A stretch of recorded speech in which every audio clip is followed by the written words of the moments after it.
and we're really excited to have Dr. Edlow here this evening. Before I say a few words about him, I will mention that our next event in the Special Evening With series is with Pixie E. Curry, and she will be giving a presentation entitled Telling the Stories of the Northern Neck. She grew up in this area and now lives in Richmond, and she has a communications theater background, and she's using all those skills to do some really interesting things with oral histories online. So I hope you can come and see her also next Tuesday at 6:30. So, without further ado, I'm very honored to introduce Dr. Jonathan Edlow. We became familiar with him actually during COVID because he has a home here and had a need to provide his webinars that he does for people throughout the world and needed good internet. So, yes, so we were really happy to provide space for him for his webinars. So we're really happy Dr. Edlow is here, and his wife Pam live in the area now. He is a Harvard professor of medicine and emergency medicine, and he's the author of Bullseye: Unraveling the Medical History of Lyme Disease. Thank you. All right, thanks a lot. Thanks for coming. Can everybody hear me if I don't use the microphone? All right, great. So, you know, this picture of a tick, it's a scanning electron micrograph of it. One thing first, thank you very much, Alice, for all the help you've given me, because the internet service that I've had here initially was horrible, and without it I would not have been able to give those lectures. So, this picture is a scanning electron micrograph of a tick, a deer tick. And I didn't get it from a doctor, I didn't get it from a scientist, I didn't get it from an insect specialist. This was actually from the cover of Newsweek magazine in 1995. And Lyme disease had become such a popular thing that it actually made it on the cover of Newsweek magazine back then. Lyme disease is a bacterial infection. There's a lot of mystique about Lyme disease, but it's really just a bacterial infection that's transmitted by the bite of a tick, a specific kind of tick that we'll talk more about. Most people that have Lyme disease have this very characteristic skin rash of erythema migrans. We'll see some pictures of that later. Some people also develop neurological problems, other skin issues, heart issues, joint problems. We'll talk a little bit about that. And it's treatable. I mean, if you get diagnosed with Lyme disease early and you get oral antibiotics, it's completely treatable. And the diagnosis early is one of the most important pieces. So let's talk a little bit about the history, because it has an amazing history, both in Europe and in the U.S. The woman on the right is named Polly Murray. She lived in Old Lyme, Connecticut. She was a housewife, had 2 kids, a daughter and a son and a dog. And I think the daughter never got Lyme disease, but everybody else in her family. Can you not hear me? Just talk a little loud. I'll use the microphone. Is that better? Yeah. All right, sorry. So Polly Murray had a son, a daughter, a husband, and a dog. And except for the daughter, all of them got Lyme disease, and many of them had multiple manifestations. She went to various doctors in the area, and this was in 1975. And I think she saw like 37 or something like that, different doctors. And several of them suggested she go see a psychiatrist. She couldn't figure it out, and she finally made an appointment with the joint specialist, the Department of Rheumatology at Yale, because New Haven is not that far away. So that was Polly.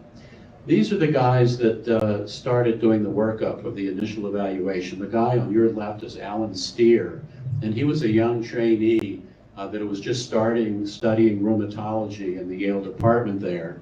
The guy on your right, Steve Malowista, was his boss. And David Sneidman was a CDC, they call them epidemiology officers, where they would work up epidemics, and he was working in Connecticut at the time.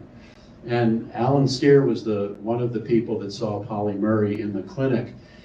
And he started seeing other people, and he got David Sneidman from the CDC involved.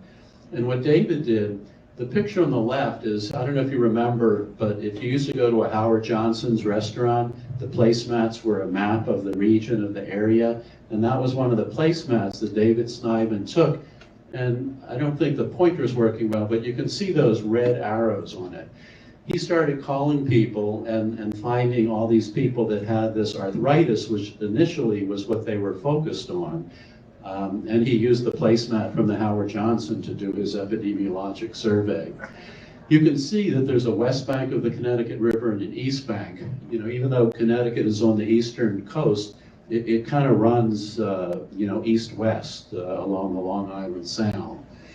So what they did is started counting cases on each bank. And what they found is that on the towns on the left side, there was a relatively low amount. And in the towns on the eastern bank, there was a 30 times higher rate of Lyme disease. And they started studying the ticks because the people were saying there's been a ton of ticks lately. And they found that the tick populations were different in the west bank compared to the east bank of the Connecticut River. Now, just up the road, about 17 miles to the east of Lyme, is the submarine base, the U.S. Navy sub base in Groton, Connecticut. And these two guys were doctors there back in '75. Mast was an internal medicine doctor, and Burroughs was a dermatologist. And Mast started seeing these patients that had these weird rashes. They were really large red rashes, but the patients didn't look sick. They didn't have high fevers. The rash wasn't tender like a cellulitis, a typical skin infection. And to Burroughs, who was looking at it, it just looked like something that should be given antibiotics to. So he started treating these patients with antibiotics. And when I wrote the book, I interviewed these guys, and I interviewed all of the people you've seen, but I interviewed these two Navy docs probably 30 years after a meeting had occurred with the Yale doctors and the Navy doctors. It was actually like this. It was held, it was a community, not a lecture, but a presentation about what's going on in Lyme.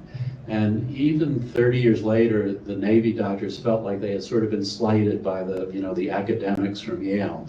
And it turned out the Navy docs were right. It was treatable with antibiotics. And it's kind of like the blind man and the elephant, which is either an Indian or an African parable, where a bunch of blind men would go up to an elephant and one would feel the trunk and say the elephant is like a snake, and one would feel the tail and say the elephant is like a whip. One would feel the side and say the elephant is like a wall. One would feel the tusks and say the elephant is like a sphere. And they were seeing different pieces of the same thing, and that's what happened. You know, the Yale group was focusing on the arthritis. They did not see that antibiotics helped because, you know, 7 days of penicillin back then didn't do anything to the arthritis, and they thought it was caused by a virus. On the other hand, the Navy doctors were focusing on the rash. It was very clear that there was acute inflammation going on, and it was also clear that antibiotics did help. So this is what the rash looks like, but it's curious. This guy Binder was a German physician. He did these experiments in 1955. So penicillin was discovered in 1928. It took about 10 or 15 years till they discovered how to commercially prepare and make penicillin. And then World War II came, and most of the penicillin that was produced they used for the war effort, for the soldiers. And then, you know, 1945, 46, penicillin began to be available to you and me. So Binder in Germany took a patient with erythema migrans. And what they did was they did a little skin biopsy. They take a little thing and they core out a little 6-7 millimeter piece of skin. They transplanted that, he transplanted that skin biopsy into himself, treated the patient with penicillin. The patient is cured, so the original patient gets better with penicillin. Then the transplanted tissue from the biopsy into Dr. Binder, he got erythema migrans. He biopsied himself and then treated himself with penicillin. He got better. And then there were 2 more passages and 2 other physicians as part of this study in 1955. So they knew it was something that was penicillin susceptible and therefore most likely a bacteria, not a virus. But they couldn't find the bug. They couldn't find the organism. So in 1982, 27 years after Binder's experiment, Willie Bergdorfer, who was a PhD entomologist working out at the Rocky Mountain Labs in Hamilton, Montana, did some work and figured it out. He was investigating, and there's a lot of other scientists were involved, but he was investigating an outbreak of severe Rocky Mountain spotted fever. And Rocky Mountain spotted fever is transmitted by the dog tick, a much larger tick. I'll show you some pictures later. But they weren't finding it in the dog tick, so he started looking at the deer tick, the Ixodes scapularis is the scientific name. And by accident, really, as he was examining this, he saw these corkscrew-like things, which are spirochetes, which is a kind of bacteria.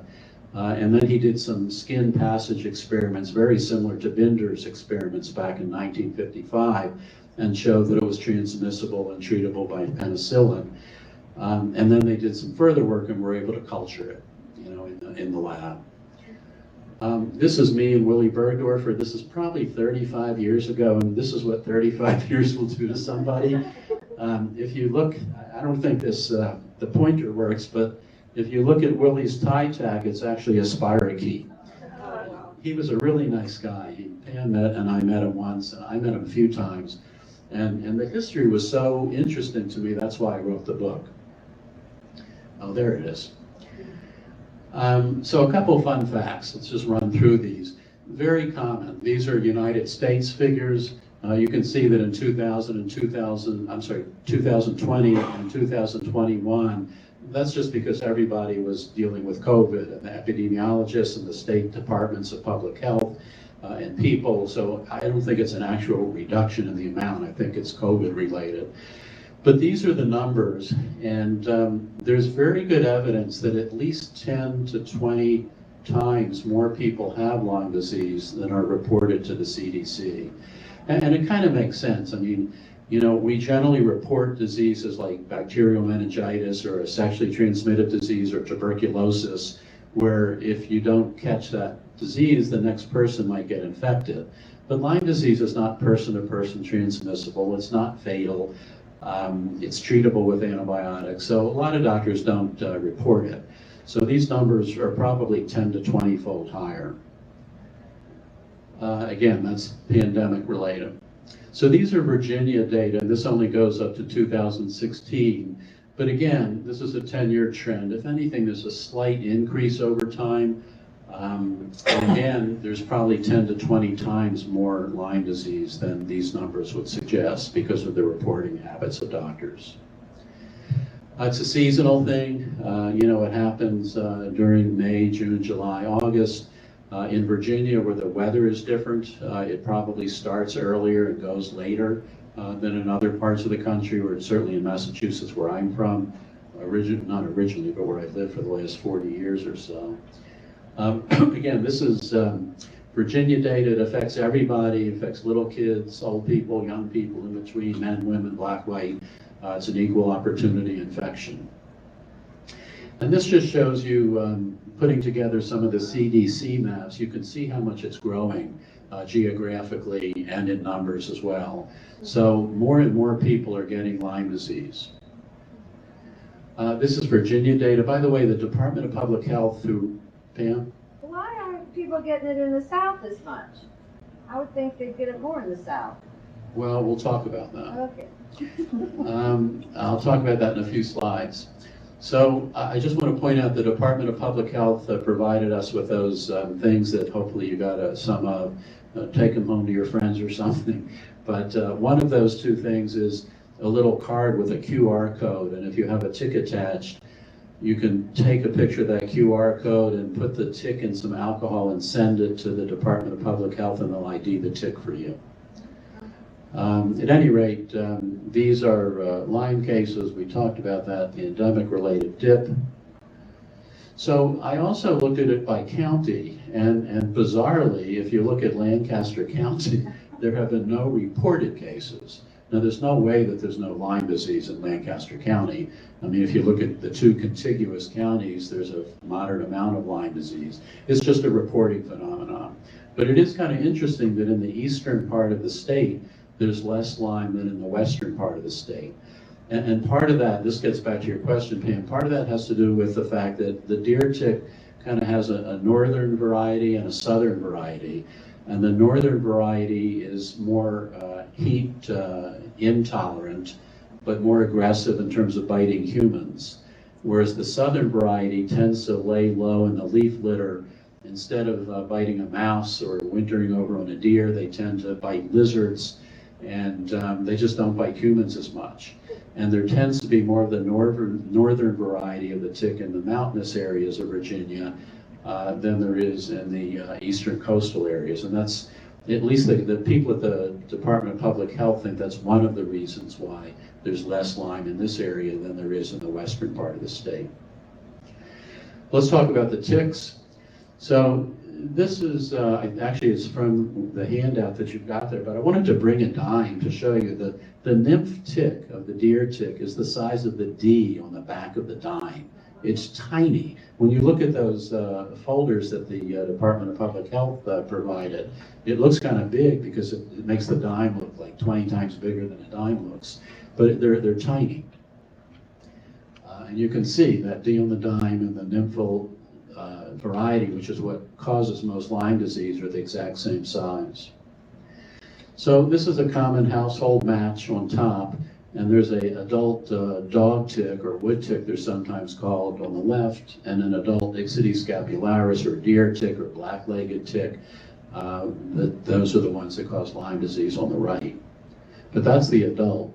Now, I wrote there's a new tick in town. New is sort of in geological terms. The Lone Star tick, which since I've been here, I've probably had about 10 or 12 tick bites. Most of them have been Lone Star ticks. And you can tell the adult female because it's almost like a tiny watermelon seed with a little dollop of like light pale yellow paint on it. That's where the Lone Star comes from. I always used to think it came from Texas actually, but it doesn't. And that tick has migrated gradually. It's now been found in Maine and Massachusetts. So it's really kind of come up from the south. And we'll talk about the Lone Star tick later because it's kind of got a new wrinkle on tick-borne diseases. So the geography, again, you know, Virginia's right, right smack in the middle of it. Let's see if that's going to come automatically. Yeah, so the deer tick, Lone Star tick, dog tick, you know, we are right in the middle of all of these ticks, and each of the different ticks carry different diseases.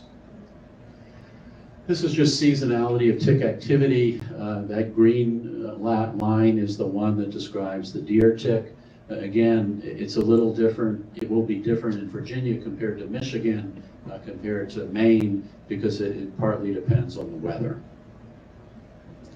Why are there so many ticks? You know, your friend the deer. And obviously car crashes are a lot bigger problem from deer than ticks are, but the ticks will spend the winter, the adult ticks will spend the winter on the deer, and that's where they mate. They find a mate on the deer, they mate. A single adult female will lay about 1,000 eggs, and we have a lot of ticks. Let's talk about the rash. The classic rash is a target lesion.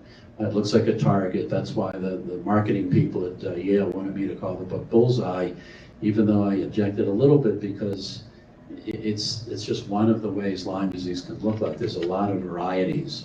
But this is a classic one. It's bullseye, it's central clearing. That's a classic Lyme disease rash. But it only occurs in about 40% of cases. And this is true of a lot of things in medicine, where the classic case occurs in a minority of people. And there's lots of variations on the theme.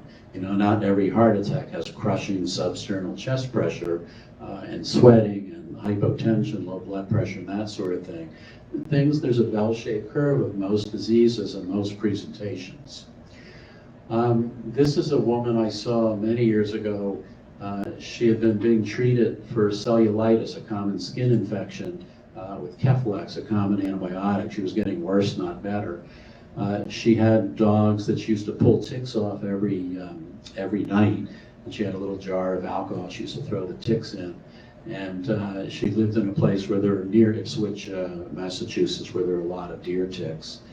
And this homogeneous redness is a much more typical North American rash from Lyme disease, again, erythema migrans, than that target lesion. And I think this leads to a lot of misdiagnosis. you know, doctors get trained and they're trained to see the bullseye lesion or the target lesion. And if they don't see that, they don't diagnose Lyme disease. And I'll show you some other rashes in a minute, but it can look like lots of different things. But this was the middle of the summer. She had a lot of tick exposure. The location on the body, ticks like to stop in creases or underwear strap or a bra strap or the hairline, the back of the knee. They generally stop where there's a barrier for them moving forward. So this is a typical area. She had lots of exposure. The rash is very typical of erythema migrans. There's a little punctum where the tick bites. You don't always see that. And then finally, a rash that size, it's not very itchy and it's not very painful. So if you see that kind of rash with all those epidemiologic factors, there's almost nothing else it could be. This is a kid that was in rock climbing camp in New Jersey. He started developing this rash. They started treating him as if it were a spider bite, but he had no pain. And spider bites, when they cause this, are very painful. And he had a little lymph node up in his armpit at the same time. This is typical erythema migrans. This is a patient who I saw behind his knee. That white stuff is a cream that he had applied, and I wish I had wiped it off before I took the picture. But you can see this is almost like a purple discoloration, almost like a bad bruise. Not at all a typical erythema migrans, but a very typical location, middle of the summer, a lot of tick exposure. This is Lyme disease. This is a Gracie. This is a child of two doctors that I knew. And they worked on Shelter Island during the summer as doctors. They spent a week there and they got a free room and board. And people would come in all day long to get ticks pulled off of them and their kids. And they had like industrial lighting and they had a magnifying lens that they could look. And they were pulling ticks all day long. And they did nightly tick checks on their own kids. And this would be a fairly easy place to see a tick, but the ticks are tiny. And they missed a tick on their own kid, and she got erythema migrans. And then finally, this is another patient I saw. It's usually a flat rash, but this is an example of someone that had a kind of a blistery raised rash, but all the other epidemiologic factors fit. This was Lyme disease.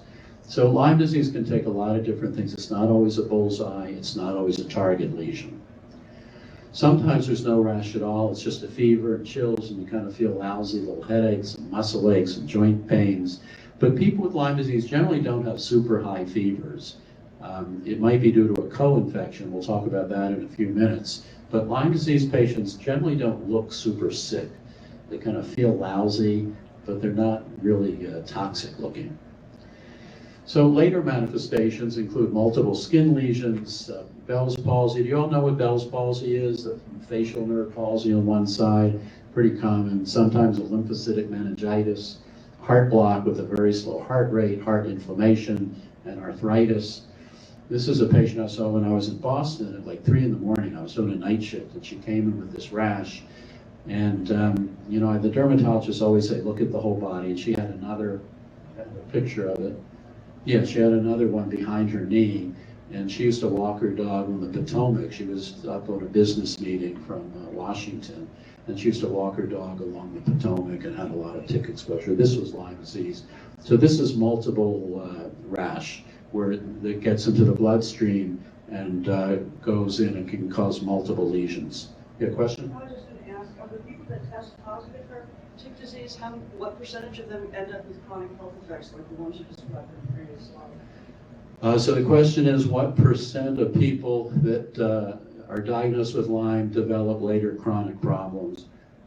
It's a well, in the early days of Lyme, a lot of them. As we've gotten better at diagnosing them, fewer of them, because again, diagnosed early, treated early, patients do well. So it's all a function of correct early diagnosis. And I say we're getting better, we are, but there's still not that infrequent misdiagnosis, partly because of focus on the bullseye or the target lesion. But left untreated, most of them will develop long-term health effects? So left untreated, if you took 100 people that didn't treat them at all, and that's what happened in the first few summers in the Lyme outbreak, no. So about 15 to 20% will get Bell's palsy or lymphocytic meningitis, neurologic problems. About 20% will get multiple skin lesions. Only about 10% will get carditis, inflammation of the heart, and probably 5 to 10% will get arthritis. So not everybody will. And it has to do with genetics, both of the Borrelia and of the human. Well, I think you guys know me well enough by now to realize how excited I got when this guy took his shirt off. This was when I was in Nantucket for that week, and this is one of the patients I saw with Lyme disease. This was a guy who worked outside. It was August. It was Nantucket, which has the highest Lyme incidence on the planet, literally, who had seen a dermatologist a week before, and he only had one of the lesions, and the dermatologist was treating him for a tinea, a fungal skin infection. And then I saw him, he got sicker, and I saw him a week later, and this was like, I was so excited when I saw this. It was very cool. But it's totally treatable. It's still relatively early, totally treatable. And that's just from one tick, it's not 3 different bites. Yeah, it's one tick, and then it spreads in the bloodstream, and the Borrelia, the bacteria, land in different places. So this is a young kid. This is an 18-year-old that came in with a Bell's palsy. And Bell's palsy is relatively common, but not in kids. And this was summertime. He worked as an electrician's assistant, worked outside. I said, do you have a rash? And he said, no. So I had him take his shirt off. And I said, well, you know, what's that? He said, it's not a great photo, but if you look carefully, there's a red rash kind of around the nipple. And I asked him, what's that? He said, well, I'm pretty sure I got that horsing around with my girlfriend. And I said, well, apparently your technique differs somewhat from my own, because that's erythema migrans. And so he had a classic, sometimes a later manifestation, the Bell's palsy, will be at the same time that the patient still has a rash. And again, because it's not painful and because it's not itchy, the patient might not draw your attention to the rash. You have to look for it. This is Lyme arthritis. You can see the patient's right knee, so the knee on your left, but the patient's right is much more swollen compared to, you have a question back there? This on the rash, does Lyme disease always show a rash, or can you have it without a rash? Yeah, so the question is, can you have Lyme disease without a rash? Yes.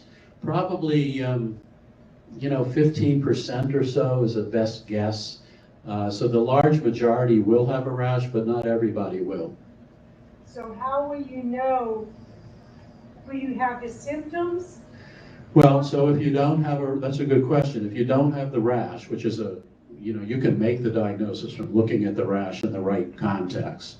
If someone doesn't have a rash, if they present, for example, with a fever and some mild headache and some joint pains, you might not think of it. You might. The earlier on you can do blood testing. We're going to talk about blood tests in a few minutes. But the blood test is not great early on. So if a patient comes in with a typical manifestation like a Bell's palsy or a heart block, and I'll show you an example of that in a second too, or well, you asked about skin lesions, or arthritis. So anyone down here, for example, that has a knee arthritis, there's no obvious reason for it, you know, that should be tested for Lyme all the time. And the blood tests are better back then. So you need to focus on the epidemiologic context. What's the season? You know, if it's a teenager that spends all their time, you know, in a shopping mall and never goes outside, they're not going to get tick exposure, as opposed to a landscaper, which may get, you know, tons of tick exposure.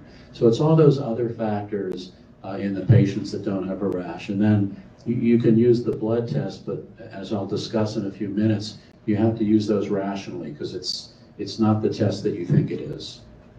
Does that answer your question? Yes. All right. Thank you. You can see that there's a Band-Aid on the kind of upper right knee there on the patient's right. So they've done an arthrocentesis. They've numbed up the skin, put a needle in, drew some fluid off, and then tried to see, you know, what's in the fluid to help distinguish, is this gout? Is this a standard strep or staph infection? Is it Lyme? Is it rheumatoid arthritis? Is it something else? This is the heart block case. This is a kid, he was 22, and heart block is usually an old person's disease. So, you know, if you have a heart attack, you get clot in a coronary artery, that's kind of like a plumbing problem. And if you have like congestive heart failure because the pump's not working well, that's, you know, kind of like a pump, a mechanical problem. This is an electrical system problem. So there are electrical impulses that start in the top, the atria, the top chambers of the heart. They go down to a node, the atrioventricular node, and then they go to the ventricles, and that's what leads to your heartbeat. It's an electrical thing. Older people tend to get heart block because of degeneration of that electrical tissue.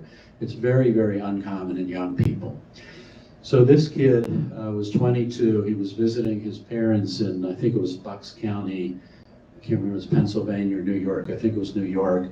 Had a febrile illness without a rash, by the way. Had a Lyme test that was negative by the family doctor because the family doctor knew that Lyme was common out there. And then he came to see us in the emergency department complaining of weakness. He just felt like he had no energy at all. And his pulse was like 25 or 30 or something.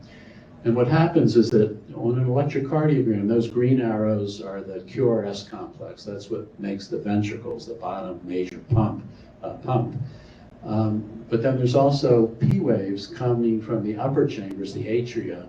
And you can see here, not every one of those beats that should be conducted to the ventricle is being conducted to the ventricle. So that's what heart block is.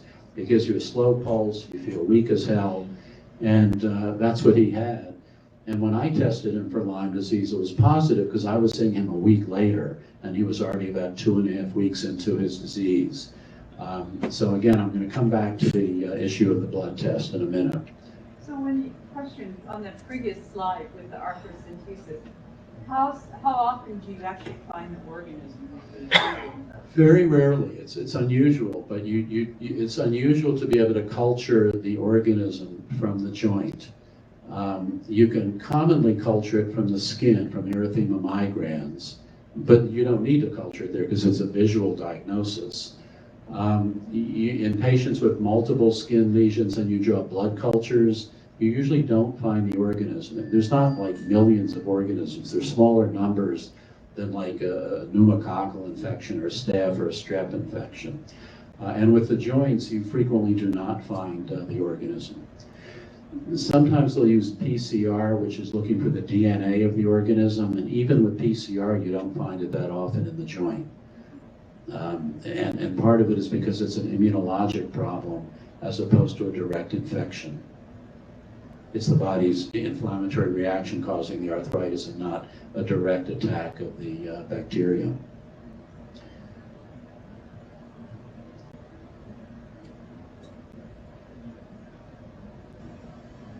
All right, so when you do a Lyme test, you're not actually culturing the Lyme bacterium.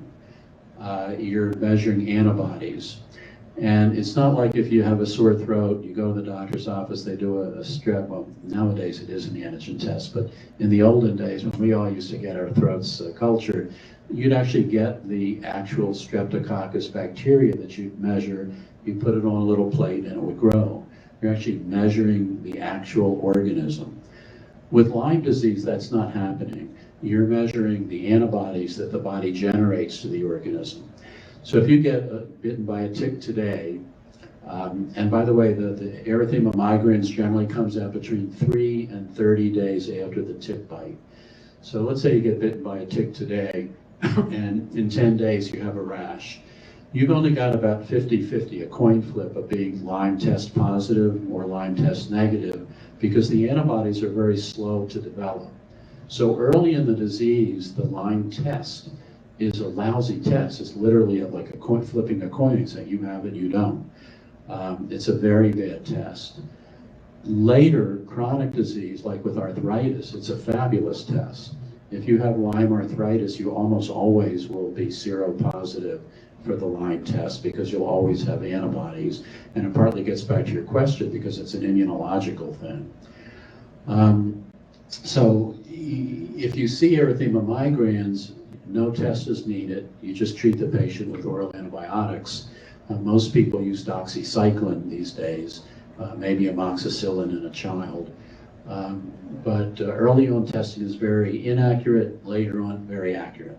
Yeah. Given that the early testing is inaccurate, when does the clock start ticking for taking the antibiotics? On the time that you get the bite, or the time that you test positive for the antibiotics are showing up for you? You mean how early is early? Early interventions in trouble with the drugs. I mean, when does that have to happen? Yeah, it's when you have the rash, even if it's 30, if you're a person that got it 30 days after the bite, it's almost always 100% curable.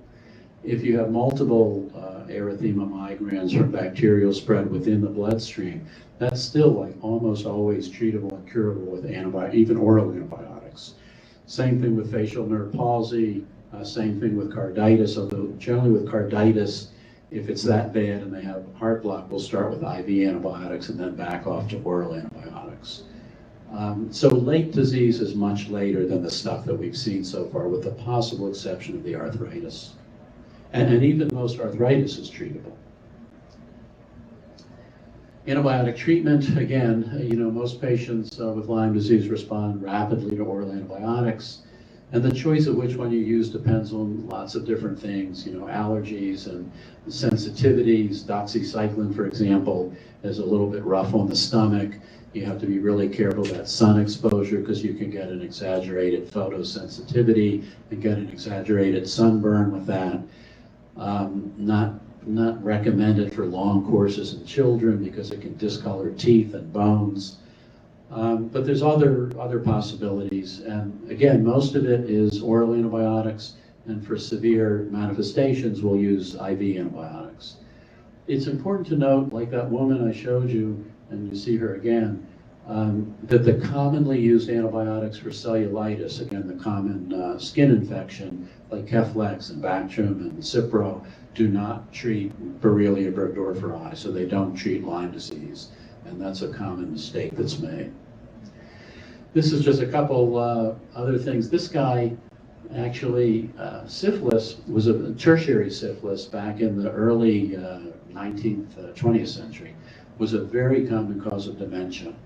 And this Austrian doctor thought that fever could cure it, so he intentionally gave his patients malaria to treat their syphilis. And he actually won a Nobel Prize for that work back in 1927. So you've all heard of the Heimlich maneuver for someone that's choking. This is Henry Heimlich. I interviewed him for the book too. He was a thoracic surgeon, and he was watching a show about Lyme disease, saw that it was a spirochete, remembered this work back for tertiary syphilis, and actually began recommending people go to Mexico to get malaria, sit by the river and get bitten by mosquitoes and get malaria to treat their Lyme disease. And I don't think that was a good approach, but it just shows you, and when I was doing the book, there were people I spoke to that actually did this. And people got pretty desperate with Lyme disease, especially 10, 15, 20, 30 years ago when less was known about it. So just to cover a couple other tick-borne diseases, babesiosis and anaplasmosis and ehrlichiosis are kind of the more common ones. There's a bunch of other ones. STARI stands for Southern Tick-Associated Rash Illness, which is a horrible name, but that's another, probably an undiscovered Borrelia that causes another tick-borne infection. And then there's a bunch of others we don't talk about, except for the anti-gal I want to talk about. This is babesiosis. It's kind of like malaria in that it's a parasite. It's not a bacteria, it's not a virus, it's a parasite that parasitizes red blood cells, just like malaria. That's what malaria does. And on these blood smears, you can see some of the parasites inside of the erythrocytes, and that's what that does. That usually presents with fevers and chills, sometimes kidney failure, sometimes respiratory symptoms. You don't get a rash, or you don't get a prominent rash with babesiosis. And that's treatable, but with different antimicrobials than you would treat Lyme and anaplasma and all these other ones. Anaplasmosis and ehrlichiosis, also you can diagnose from the blood smear. There's a thing called a morula, which is the Latin for mulberry, that you'll see in the white blood cells. That tends to present with high fevers and chills, and people can look pretty sick with that one. And that is treated with doxycycline. The Lone Star ticks will cause anaplasmosis, again, fevers, chills, high fevers, feeling lousy, that southern tick-associated rash illness, which again looks just like Lyme disease and almost is certainly Borrelia that we haven't learned to culture yet. And that may seem odd that we haven't learned to culture it, but if you think about syphilis, which has been known about for centuries, and long after the bacterial, Lister and Pasteur, we still can't culture Treponema pallidum as the organism that causes syphilis. That still cannot be cultured in a microbiology lab. So it wouldn't be that unusual that this starry illness is caused by an uncultivatable Borrelia. And then anti-gal, I've spoken with a couple people in the audience before things started. There is a horrible thing where you get allergic to meat, which it would be horrible. Not just beef, but lamb, pork, and for you deer hunters, venison as well. There is a sugar that is present in the Lone Star tick saliva that has cross-reactivity with proteins in those types of meat. Not chicken, not fish, but those 4 classes of meat. And you can get anywhere from hives to an itchy rash. One person told me earlier she had like purple from head to toe, diarrhea and cramping in the belly, wheezing, and sometimes severe life-threatening anaphylactic reactions.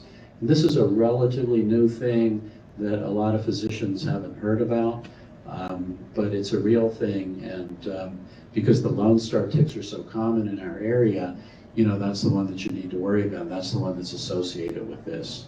So I've read that the tick has to be on for at least 4 hours to get it, but I don't know the data behind that. Yeah? Well, I didn't ask the tick how long he's been around. I never did find it. But I was out of town for a couple days by myself, and one night, and my wife doesn't eat red meat, doesn't eat nows. Nobody's perfect. And as her, in sympathy with her, I don't eat much of it. But I was off by myself, and I got a nice big roast beef sandwich, and about 2 hours later, I had a spectacular rash. It was really impressive across my chest and arms, and then something that almost looked like an alligator skin on the inside of my leg. And I had another doctor's appointment the next day for another purpose, and I thought, I show up at the doctor's office like this, and they're going to ship me off to the hospital or something. But about 3 hours, it came on in 2 or 3 hours after I ate the meat. 3 hours later, it was gone. And I did get tested for it, and I do have alpha-gal. And I hope you're going to tell me it's going to go away. No comment.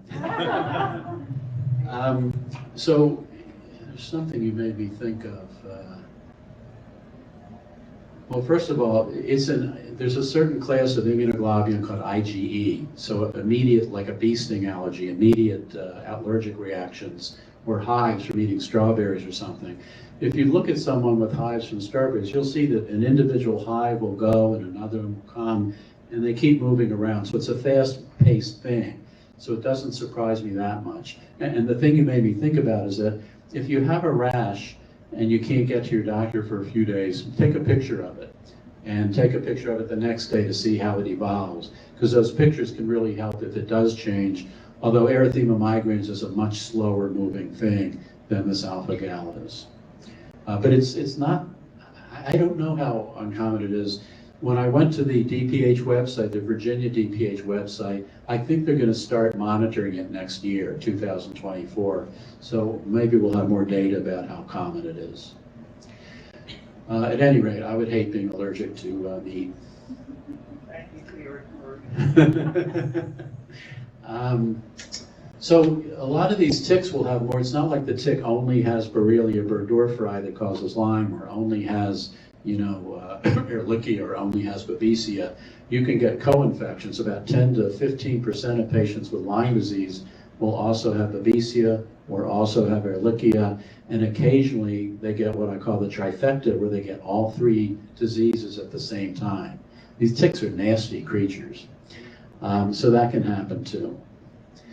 Rocky Mountain spotted fever, the classic thing is, rash on the palms of the hand and the soles of the feet. The problem, just like everything else I mentioned before in medicine, about 15 or 20% of patients with Rocky Mountain spotted fever will not have a rash. So, nothing's perfect, and the classic findings are not always present for any disease. Maybe some water. So a little bit about prevention, and then we'll end up here. This is a questing deer tick. So the ticks don't have wings. They don't hop, they don't jump, they don't fly.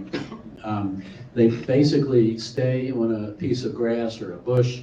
They have those two front antennas, and they have carbon dioxide sensors. So when a mammal goes by, including us mammals, they sense the carbon dioxide, and then they put it on their front legs and stick on, because they need to get a blood meal to get to the next phase of their life. There's a larva, and then a nymph, and then an adult, and each stage has to have blood in order to survive to the next stage. So that's what they're doing. And they're looking for a mouse or a chipmunk or a squirrel or something, but the human, will do just fine for a blood meal. There's habitat control. I'm not going to get into this in detail, but there are ways of making your homes less tick-friendly, and trying to reduce the number of ticks in your area. In terms of personal protection, walking in the center of trails as opposed to on the edges where the brush is and the tall grass is. I used to think that tucking pants into socks was ridiculous because it's so hot in the summer, until I moved here, and now I do it regularly. Wearing light-colored clothing so you can see ticks if they're on you. Permethrin is something you can pick up at hardware stores to apply to clothing and DEET to your skin. For those of you that don't like chemicals, there are certain natural ones that you can use, including lemon oil and eucalyptus. And probably the biggest thing is just a nightly tick check. So check yourself for ticks, looking for where they usually hang out. And these are the places where they usually hang out. Vaccines, there were 2 old ones a couple decades ago that were tested, were effective, but were taken off the market for a variety of issues that we don't have time to get into. But Pfizer is currently working on a phase 3 trial, which is a late trial of a new vaccine for Lyme disease. And there's another study looking at a monoclonal antibody that's given to the person, and then when the tick bites you and takes that blood meal, it's sucking up that monoclonal antibody that's directed against the Borrelia, and it actually kills the bacteria while it's still in the tick's belly, as opposed to in you. It's kind of cool. If you find an attached tick on that right, you'll see an attached tick. On the left is just a freckle, and you can see how similar in size they are. As a tick feeds, it gets bigger and bigger. So a nymphal tick that hasn't engorged is perfectly flat, like a sesame seed. And as it engorges, it becomes more and more spherical. And that's what's happened here. That tick on the left has been feeding on a mouse for 48 hours. And you don't see the internal structure as clearly. The decision to use antibiotics, if the tick is engorged and it's been on for at least 24 hours, we usually use antibiotics, but a single dose of 200 milligrams of doxycycline. Tick removal do's: grab the tick as close as possible to the skin using a really fine forceps, pull up gently. You don't want to do a lot of the stuff that I remember doing as a kid, or my parents doing to me, put Vaseline or kerosene or turpentine or nail polish removal, all kinds of stuff, or burn it with a match, or squeeze the tick from the top, because that just injects the bacteria into the skin. And scraping it off with a card is probably the least bad of all those things, but you just want to grab it with the forceps. Here's a little cartoon of that. You'll see that the tick has this hypostomy that is what digs into the skin, and that's why they're so hard to come off, because they have this apparatus that makes them stick on you, because they'll stay on you for 2, 3, 4, 5 days getting their blood meal. So it's not easy. You want to pull up gently. If you pull up too fast, those mouth parts will stay embedded. Probably you won't get Lyme disease from the mouth parts, but it'll cause a little foreign body reaction or maybe a strep or staph infection. And that's it. Thank you for your attention. Any questions or comments or experiences with Lyme disease in this neck of the woods? Yes. I wanted to know about the relationship to fibromyalgia, because I have gotten fibromyalgia this year, and I did some research, and one of the causes said Lyme disease, among other reasons for it. Do you know about this?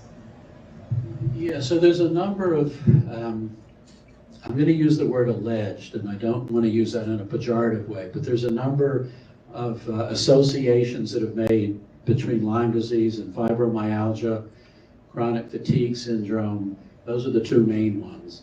And there's no clear answer to that. There's been a lot of people that have looked at it. There's no clear answer. There have been some studies looking at patients that have chronic symptoms from their Lyme, usually chronic fatigue, but also some of fibromyalgia. And they've randomized them treating with antibiotics versus placebo, and there's been no difference in the outcomes. And in addition, even though it's hard to culture, they've done cultures and PCR looking for the DNA of the Borrelia, the bacterium, in those same studies, and they didn't find any evidence of it in the chronic fatigue and fibromyalgia. Fibromyositis is another one. So that connection has been talked about. In my mind, it's not a proven connection, but I guess it's harder to disprove something. But that's the best answer I have for that. Thank you. Can you get Yeah. it multiple times? Can you get bit? Can you get the disease multiple times? Yeah, and especially if you have erythema migrans and you get treated, you definitely can get it again. And the reason is that the antibodies are very slow to develop. So if you get treated, because it's the one downside of early treatment, if you get treated really early before you've developed a protective antibody level, you can definitely get it again. There's tons of reports of that. So that's just because your body didn't clear it the first time? No, it cleared it. It's a new infection from a second tick bite. And the reason they know that is they've done genetic analysis on the Borrelia and saw that the Borrelia from tick bite number 1 is completely different from tick bite number 2. So you definitely could get it again. Now, somebody with Lyme arthritis will be extremely unlikely that they would get erythema migrans again because they have really high antibody levels. Yeah. Test for alpha-gal reliable. I got tested a couple of days after Yeah, and so the question is a test for alpha-gal. I don't know the answer to that question. Is how reliable is the test for it? I would have to ask an allergist. I just don't know the answer to that. Yeah. I have Lyme meningitis, Uh-huh. and I never got a rash. When I pick up the tick in the middle, so it is around. Oh, for sure. Yeah. I was hungry. Did you have a high fever when you had it? So she was saying she had Lyme meningitis. Yeah, I mean, I had a fever, I had a terrible headache, and I went to UVA. They diagnosed it as ehrlichiosis. It was initially diagnosed as ehrlichiosis. And then started on doxycycline, but within 24 hours I was comatose. Taken to the local Rappahannock hospital. They told my husband, we need to get her to a medical center right away or we're going to lose her. They had done a spinal, did a lumbar puncture. And VCU diagnosed it as Lyme meningitis. And it was during COVID. So Lyme meningitis during the COVID epidemic, that's a double whammy. I'm glad to see that you're here and well. And that's what would be expected. I mean, not to diminish your experience, but when I think of meningitis, I think of meningococcal meningitis or pneumococcal meningitis, the really severe bacterial ones where a moderate number of patients will die from it. Compared to those patients, Lyme meningitis tends to be relatively mild, but not when it's you that has it. And bacterial meningitis is pretty bad. Yeah. She couldn't walk for Yeah, I have Really? We had to help her ferocious day. Yeah. only in Oh, you're a nurse. Yeah, it's true. Thank you for sharing that. Yeah, Ann? It's Ann, right? Yeah, that's right. I got alpha-gal about 7 years ago, and purple from head to toe. And all I can say is that a couple of things. After about 3 years, my allergist said, "Why not just start testing? You know, what you can tolerate. No more than 4 ounces at any time. And I haven't been retested in about 3 years. And I try to keep to that. If I have beef, it's just a very small portion. When is it rare if you have beef? Now? Oh, yeah, oh, rare, yeah, rarely. But, Not medium rare? no. And the other thing I can say is the Lone Star ticks are generally very itchy. The bites are very itchy. So even the itty bitty ones, all of a sudden you'll be intensely scratching and you can find them. That's a good thing. So there's hope for you yet. Well, I've only one. What percentage of ticks carry Lyme disease, if you had to guess? Yeah, so they've done experiments in Connecticut. The question is what percentage of ticks carry it? And these experiments were probably 20, 25 years ago. It was about 20 to 25% of ticks. In any given geographical area, that probably increases with time. I don't know what it is now, but, and I should have asked the DPH guys, the Department of Public Health, but I didn't. I don't know currently in Virginia what that number is. And does everybody who gets bit by an infected tick have symptoms or get the illness, or some people don't? So some people get bit. First of all, if you get bit by an uninfected tick, you're not going to get it, obviously. But even if you get bitten by an infected tick, not everybody will get Lyme disease because there's still, there's all sorts of white blood cells and antibodies and other things in our systems that have evolved over millions of years to fight off invading viruses, bacteria, fungi, parasites, etc. So, those things may, keep the infection in check and you might not get it. I hear you say pull the tick off within 24 hours, you're probably not going to get it. Yeah, if you pull the tick off within 24 hours, it's highly unlikely you're going to get Lyme disease. And again, when the tick starts feeding, the Borrelia are in the midgut, or basically the stomach of the tick. And the processes have to happen within the tick so that the bacteria migrate into your skin. And those processes take many, many hours. So within 24 hours, it would be highly unlikely. And you can gauge the time best by looking at the tick. How flat is it versus how spherical is it? The more flat it is, the less engorged it is, the less likely you're going to get infected. The more spherical and engorged it is, the more likely that if it's an infected tick that you'll get it. And then your wife's question about Texas, why is there not as much? About what? As many ticks in Texas and. Oh, the heat. Is it the heat? Yeah, why don't they have so many ticks in the South? They do, but they have different kinds of ticks, and of the deer tick, again, there's that southern variety that tends to be less likely to bite humans. I don't know exactly why. Maybe it could also be that heat kills ticks. We put our clothes in the dryer after we come in from the garden for 10 minutes to kill the ticks.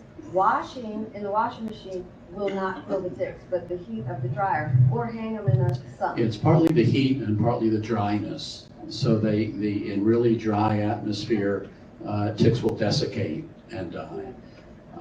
So yeah, that's a good point. I always say that to my wife. Good pause. Yeah. I'm glad you came here to the Northern Net to educate us. Oh, thank you. I'm glad I came here too. It's a very nice part of the world. And we have a great library here. I love the library. Well, Jonathan, thank you so much again. I think we all learned a lot this evening. Appreciate your Thank you all for coming.